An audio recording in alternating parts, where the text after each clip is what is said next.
Hi, today I'm going to talk about wave function and energy band. Let's talk about for this graph first. This graph can be represented this equation. This is very important concept of this chapter, so we should know how to change to this equation and graph. Then let's talk about atoms. Atoms have their own eigenvalue. So this graph is wave function, and atoms have different wave function based on their eigenvalue. Then let's talk about potential energy. If atoms are very far each other, their distance is very far, there are no influence each other. So there are basic potential energy graph in here, but if atoms are close to each other, there are influence each other. So this graph change like this. So we should know if atoms are close, they influence each other. It is very important. Then let's talk about hydrogen bonding. Hydrogen bonding, if hydrogen bonding happens, their energy level divided into high level and lower energy level is divided. So in high level, the energy at the electrons and energies are wants to be stable, so electrons are moved to lower energy level than original. So a higher level has no electrons in here, so this energy level became be empty, and this is important in energy band concept. Then let's talk about energy band. Energy band looks like this, and let look at this valence band. Valence band means there are full of electrons in here. So yes, this is full of electrons in here, and conduction band has no electrons in here. So valence band is lower energy level than conduction band. Conduction band is more higher energy level, and between this conduction band and valence band, it means band gap.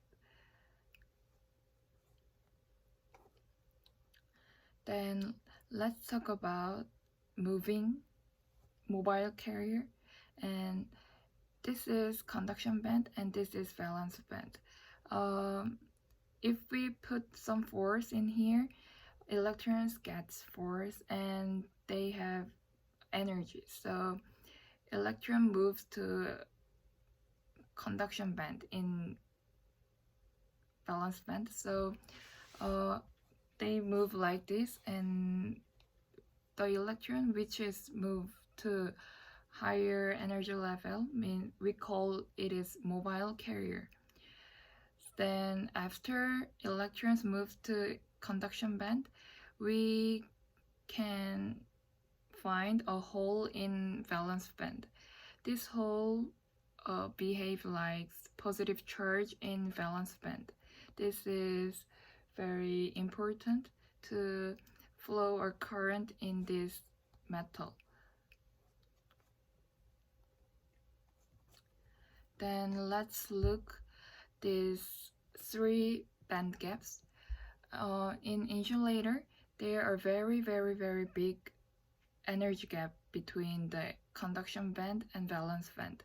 So electrons, if electrons have a force, they cannot move to higher because this band gap is very big. However, in semiconductor, there are only 1 electron volt energy gap in conduction band and valence band. So if electrons have a force, they can move to higher energy level. However, metal has almost zero band gap, so electrons can move very easily in here. Lastly, let's talk about group velocity. Um, if we know about wave number and energy, we can draw a graph about its K diagram. We call it its K diagram. And also we can draw a circle in here, small circle and big circle. This small circle has bigger curvature than big circle. So this small circle can flow more currents than big circle. So we should find a current, a point, K point in this graph. So if we know about the K point of EK diagram, we can know about information of atom and potential energy or energy level or potential well. So we can know about many things of atoms based on EK diagram. So we should find a K point in this graph. In this graph is important.